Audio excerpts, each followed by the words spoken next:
డీటెయిల్స్లోకి వెళ్ళినట్టయితే సుందరరాజు గారు, మిడ్ సెషన్ మార్కెట్స్పై మీ ఒపీనియన్ ఏంటంటారు? ఇవాళ మిడ్ సెషన్లో చూస్తే కనుక మార్కెట్ ఒక స్వల్ప రికవరీ చూసాము. ఇది ఒక పాజిటివ్ రికవరీ అనుకోవచ్చు.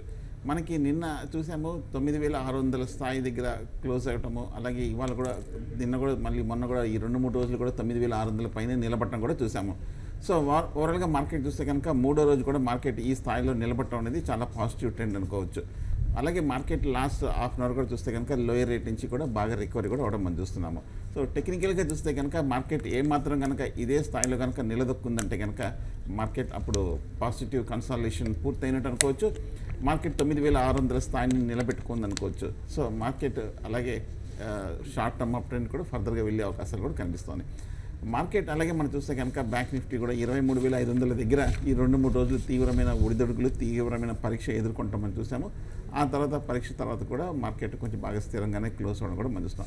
సో ఓవరాల్గా చూస్తే కనుక మార్కెట్ బాగా స్ట్రెంత్ ఉందనుకోవచ్చు. సో షార్ట్ టర్మ్ చూస్తే కనుక పాజిటివ్ బయాస్గానే ఉండే అవకాశాలు ఎక్కువ కనిపిస్తుంది. ఇవాళ రికవరీ కనుక కొంచెం క్లోజింగ్ సమయానికి సస్టైన్ అవ్వగలిగితే.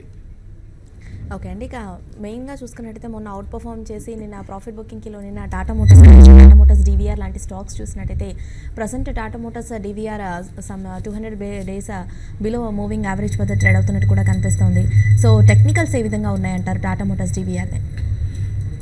టాటా మోటార్స్ డివిఆర్ చూస్తే కనుక టాటా మోటార్స్ స్టాక్ లాగే మనకి ఈ మధ్య కాలంలో 390 రూపాయల దగ్గర నుంచి 250-260 రూపాయల వరకు పడటం మనం చూసాము.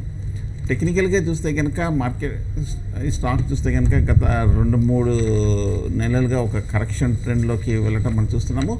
ఈ కరెక్షన్ ఫేస్ ఇంచుమించు 260 రూపాయలకి రావడంతో కొంచెం షార్ట్ టర్మ్లో కరెక్షన్ పూర్తయినట్టు అనుకోవచ్చు. ఈ లెవెల్లో గట్టి మద్దతు ఉంది టాటా మోటార్స్ డివిఆర్లో 250-260 లెవెల్స్లో కొనాలి అనుకుంటే కనుక ఈ లెవెల్లో కొంచెం స్ట్రాంగ్ సపోర్ట్ ఉంది కాబట్టి క్లోజర్ టు 260 దగ్గర టాటా మోటార్స్ డివిఆర్ బై తీసుకోవచ్చు. అలాగే నెక్స్ట్ రెసిస్టెన్స్ కొంచెం పెరిగినప్పుడు 300 రూపాయల వరకు వెళ్ళే అవకాశం ఉంది. 300 పైన కనుక సస్టైన్ అయితే ఫర్దర్ అప్ ట్రెండ్ వస్తుంది. సో ఓవరాల్గా మొన్న ఈ మధ్య టాటా మోటార్స్ కొంచెం నెగిటివ్ డెవలప్మెంట్, నెగిటివ్ కొంచెం పెర్ఫార్మెన్స్ తోటి పడటం చూసాము. బట్ ఈ లెవెల్లో లాంగ్ టర్మ్ సపోర్ట్ కనిపిస్తుంది కాబట్టి 260 రేంజ్లో కాంట్రేరియన్ బెట్గా ఈ లెవెల్లో తీసుకోవచ్చు లాంగ్ టర్మ్ కోసం. ఓకే అండి, మెయిల్స్ చూద్దాం. శ్రీనివాసరావు మెయిల్ చేశారు, మాంటే కార్లో 645 వద్ద తీసుకున్నాను, ప్రజెంట్ ఇది చూస్తే 540 వద్ద ట్రేడ్ అవుతున్నట్టు కూడా కనిపిస్తుంది. సో హోల్డ్ చేయమంటారా లేదా ఈ లెవెల్లో సెల్ చేయమంటారా అని అడుగుతున్నారు. ఓవరాల్గా మనకి చూస్తే కనుక మిడ్ క్యాప్, స్మాల్ క్యాప్స్ కూడా ఈ మధ్య కాలంలో లాస్ట్ ఫ్యూ వీక్స్గా కొంచెం హై లెవెల్ నుంచి కరెక్షన్ రావటం మనం చూసాము. కరెక్షన్ తర్వాత మనకి కొన్ని స్టాక్స్ అయితే మిడ్ క్యాప్, స్మాల్ క్యాప్లో స్ట్రెంత్ ఉండడం కూడా మనం చూసాం. మాంటే కార్లో చూస్తే కనుక మనకి ఈ మధ్య కాలంలో 380-390 రూపాయల దగ్గర నుంచి ఈ టెక్స్టైల్ స్టాక్ 510 రూపాయల వరకు వెళ్ళటం మనం చూస్తున్నాం. 510 దగ్గర చాలా స్ట్రాంగ్ రెసిస్టెన్స్ కనిపిస్తుంది. పోయిన అక్టోబర్, నవంబర్లో ఫామ్ అయిన మేజర్ హై అది. ఆ 510 దగ్గర ప్రస్తుతానికి ఈ 2 వారాలుగా కొంచెం ఒక కన్సాలిడేషన్ ఫేస్లో ఉంది. ఈ కన్సాలిడేషన్ ఫేస్లో మాంటే కార్లో బాగా స్ట్రెంత్ కనిపిస్తుంది.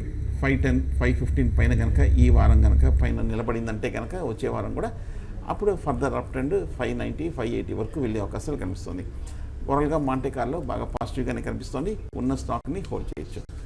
ఓకే అండి, నెక్స్ట్ మెయిల్ చూద్దాం. విను మెయిల్ చేశారు, బాంబే బర్మా ట్రేడింగ్ కంపెనీ 350 షేర్స్ని 940 వద్ద తీసుకున్నాను.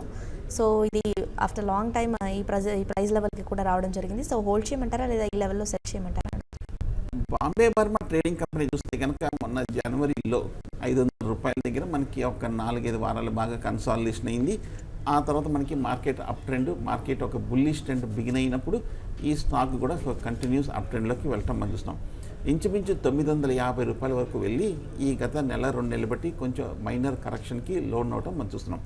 ఓవరాల్గా లాంగ్ టర్మ్ చార్ట్ చూస్తే కనుక బాంబే బర్మా బాగా బుల్లిష్గా కనిపిస్తుంది. టెక్నికల్గా చూస్తే కనుక చాలా స్ట్రాంగ్గా కనిపిస్తుంది. దిగువన సపోర్ట్ 850 దగ్గర ఈ నెల రోజుల క్రితం చూస్తే ఒక బాటమ్ ఏర్పడింది. 850 బ్రేక్ అయ్యి దాని కింద వీక్లీ చార్ట్, వీక్లీ క్లోజింగ్ కనుక 850 కింద ఉంటేనే షార్ట్ టర్మ్ కరెక్షన్ వస్తుంది. ఓవరాల్గా చూస్తే కనుక ఈ 4-5 వారాలు బట్టి వస్తున్న బాంబే బర్మా ఒక కరెక్షన్ ట్రెండ్లో స్ట్రెంత్ ఉందనుకోవచ్చు. బాగా హై లెవెల్లో కూడా ఓవర్బాట్ పొజిషన్ అడ్జస్ట్మెంట్ తర్వాత కూడా బాగా పటిష్టంగా ట్రేడ్ అవుతుంది అనుకోవచ్చు. సో బాంబే బర్మాని హోల్డ్ చేయండి, స్ట్రాంగ్గా స్థిరంగా కనిపిస్తుంది. ఓకే అండి, శ్రీనివాసరావు మెయిల్ చేశారు, మదర్స్ అండ్ సుమి 2-3 ఇయర్స్ కోసం ఈ లెవెల్లో తీసుకోవచ్చానని అడుగుతున్నారు. మదర్సన్ సుమి ఈ మధ్యకాలంలో బాగా అవుట్ పెర్ఫామ్ చేసిన స్టాక్. ఈ మధ్య చూస్తే కనుక ఈ ఆటో యాన్సిలరీ మనకి 300 రూపాయల నుంచి ఇంచుమించు 500 రూపాయల వరకు వెళ్ళింది. గత 6 నెలలుగా చూస్తే కనుక బాగా స్లో అండ్ స్టడీగా ఎక్కడ పెద్ద కరెక్షన్ లేకుండా అలా పెరుగుతూ వస్తుంది. ఆటోమొబైల్లో వస్తున్న ర్యాలీ తగ్గట్టుగానే అలాగే దాని మీద డిపెండ్ అయిన ఆటో యాన్సిలరీ స్టాక్స్ కూడా బాగా పెర్ఫార్మెన్స్ చూసాము. అందులో ఆటో యాన్సిలరీ కంపెనీస్ ఏవైతే బాగా ప్రొఫెషనల్ కంపెనీసో మంచి ప్రాఫిట్స్ మంచి పనితీరు చూపిస్తున్న కంపెనీస్ అన్నీ కూడా బాగా పెరగటం మనం చూస్తున్నాం.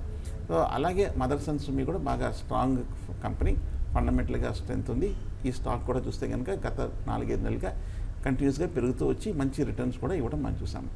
కానీ 500 రూపాయల దగ్గర టెక్నికల్గా రెసిస్టెన్స్ ఉంది. టెక్నికల్గా ఓవర్ బాట్ పొజిషన్కి వచ్చేసింది వీక్లీ చార్ట్లోను మంత్లీ చార్ట్లోను. ఇన్ఫ్యాక్ట్ వీక్లీ చార్ట్లో చూస్తే కనుక 90% లెవెల్స్ కూడా దాటింది. కాబట్టి బహుశా 500 ఒక రెసిస్టెన్స్ లెవెల్లో కొంచెం అప్ ట్రెండ్కి చిన్న పాస్ పడే అవకాశాలు కనిపిస్తుంది. చిన్న షార్ట్ టర్మ్ బ్రేక్ పడే అవకాశాలు కనిపిస్తుంది. ఒక చిన్న డిప్లో ఒక 440-450 లెవెల్స్ ఒక 10% కరెక్షన్ వస్తే కనుక మదర్సన్ సుమి బై చేయొచ్చు. ఓకే అండి, కాలర్ ఉన్నారు అనంతపూర్ నుండి రవి. హలో రవి, చెప్పండి.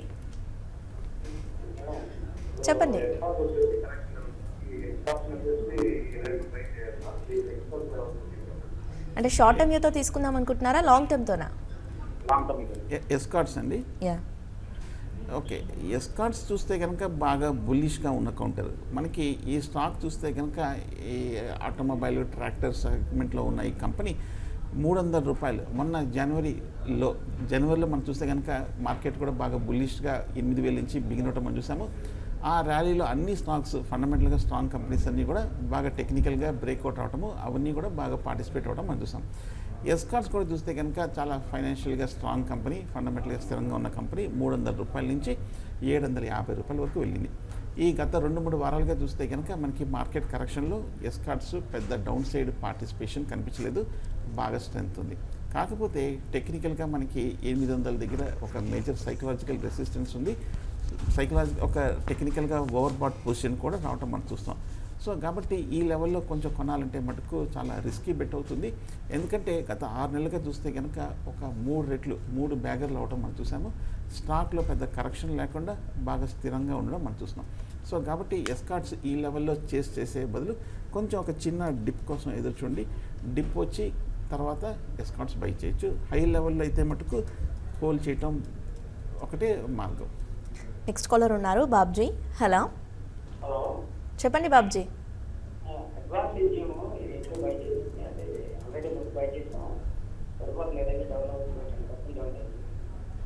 ఓకే, అంటే యాడ్ చేద్దాం అనుకుంటున్నారు ఈ లెవెల్లో. ఓకే ఓకే అడ్వాన్స్ ఎంజైమ్ చూస్తే కనుక మనకి స్ప్లిట్ అవ్వకముందు బాగా అప్ ట్రెండ్లో ఉన్న స్టాకు, స్ప్లిట్ అవ్వకముందు చూస్తే కనుక ఫార్మా స్టాక్స్ అన్నీ కూడా బాగా పడిన అడ్వాన్స్ ఎంజైమ్ మటుకు డౌన్ ట్రెండ్లో పార్టిసిపేట్ చేయకపోగా ఇంకా కొంచెం 1700 నుంచి 2200 వరకు పెరిగింది. 2200 దగ్గర చూస్తే కనుక స్ప్లిట్కు ముందు కరెక్షన్ రావడానికి ప్రధానమైన కారణము పోయిన అక్టోబర్, నవంబర్, డిసెంబర్లో ఈ 3 నెలల్లోనూ 2 major double top pattern form అయింది. ఆ లెవెల్ దగ్గర ఫెయిల్ అయ్యి అడ్వాన్స్ ఎంజైమ్ టెక్నికల్గా మనకి ఒక రివర్సల్ బార్ ఏర్పడటం మనం చూసాము. 28th ఏప్రిల్లో అక్కడి నుంచి మనకి కరెక్షన్ వెళ్ళటం మనం చూసాము.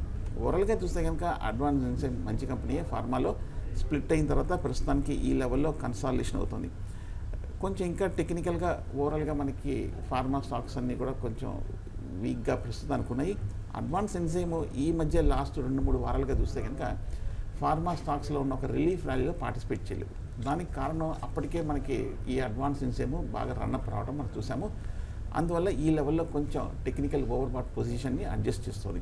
మంచి కంపెనీయే, కాకపోతే కొంచెం ఒక చిన్న డిప్లో బై చేయొచ్చు లాంగ్ టర్మ్ కోసం అడ్వాన్స్ ఎంజైమ్. ఓకే అండి, నెక్స్ట్ కాలర్ ఉన్నారు హైదరాబాద్ నుండి రంగస్వామి. హలో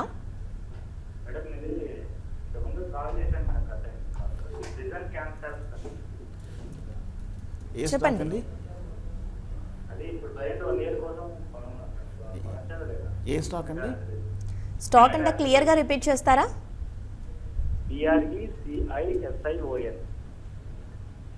ఓకే, లేదు వినిపించట్లేదండి నాకు. PRECISION. కంపెనీ పేరు ప్రెసిషన్. ఓకే, అవునండి, ప్రెసిషన్ క్యాన్సర్.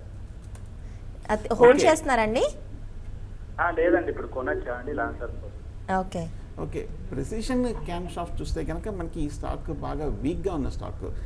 మనకి కరెక్ట్గా మొన్న నవంబర్లో మార్కెట్ నవంబర్లో మార్కెట్ బాటం ఏర్పడి కన్సాలిడేషన్ అయ్యి పెరుగుతున్న సమయంలో ప్రెసిషన్ క్యామ్ షాఫ్ట్ చూస్తే కనుక పీక్ ఫామ్ అయింది. అప్పటికే ఆ ముందు 3 నెలలుగా చూస్తే కనుక మనకి 140 నుంచి 190 రూపాయల వరకు వెళ్ళి నవంబర్లో 190 నుంచి మనం కంటిన్యూస్గా పడుతూ వచ్చింది. ఈ 6 నెలల్లో చూస్తే కనుక మనకి market mid cap stocks, small cap stocks, indices అన్నీ కూడా పెరిగినప్పటికీ ప్రిసిషన్ క్యామ్ స్టాక్ చూస్తే మటుకు 5 నుంచి 190 రూపాయల నుంచి 110 రూపాయల వరకు పడింది. కంటిన్యూస్గా సపోర్ట్ లెవెల్స్ బ్రేక్ అవుతూ వస్తుంది. టెక్నికల్గా చూస్తే కనుక వీక్గా కనిపిస్తుంది. సో ప్రస్తుతానికి బయింగ్ అయితే అవాయిడ్ చేయండి. ఎందుకంటే ఈ 4-5 వారాలుగా చూస్తే కనుక మరీ స్టీప్ కరెక్షన్ రావడం మనం చూస్తున్నాము. సెల్లింగ్ ప్రెషర్ బాగా ఉధృతంగా అవడం కూడా మనం చూస్తున్నాము. సో జనరల్గా కొంచెం ల్యాక్ ఆఫ్ బయింగ్ ఇంట్రెస్ట్ తోటి జనరల్గా ఏదైనా కొంచెం ఒక నెగటివ్ డెవలప్మెంట్స్ తోటి ఇటువంటి ఒక డిస్ట్రిబ్యూషన్, ఇటువంటి కంటిన్యూస్ ఫాల్ అనేది రావడం మనం చూస్తాం. సో ప్రస్తుతానికి అవాయిడ్ చేయండి. బహుశా సపోర్ట్ 110, 105 దగ్గర సైకలాజికల్ లెవెల్ ఉంది కాబట్టి అక్కడ కొంచెం నిలబడే అవకాశాలు కనిపిస్తుంది. కాబట్టి అక్కడ కొంచెం పాజిటివ్ డెవలప్మెంట్ అయిన తర్వాత తీసుకోవచ్చు. ప్రస్తుతం అవాయిడ్ చేయండి లాంగ్ టర్మ్ కోసం. ఓకే అండి, లాస్ట్ కాల్ తీసుకుందాం. అనంతపురం నుండి వేణు. హలో,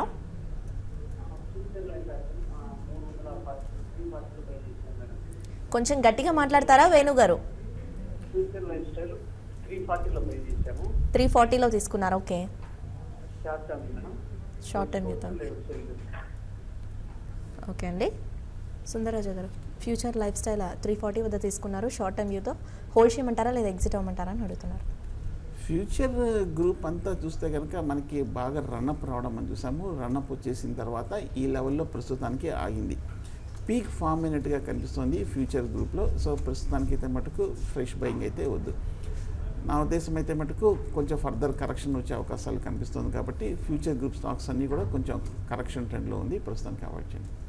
ఓకే అండి, నెక్స్ట్ మెయిల్ చూద్దాం. సూర్యనారాయణ మెయిల్ చేశారు.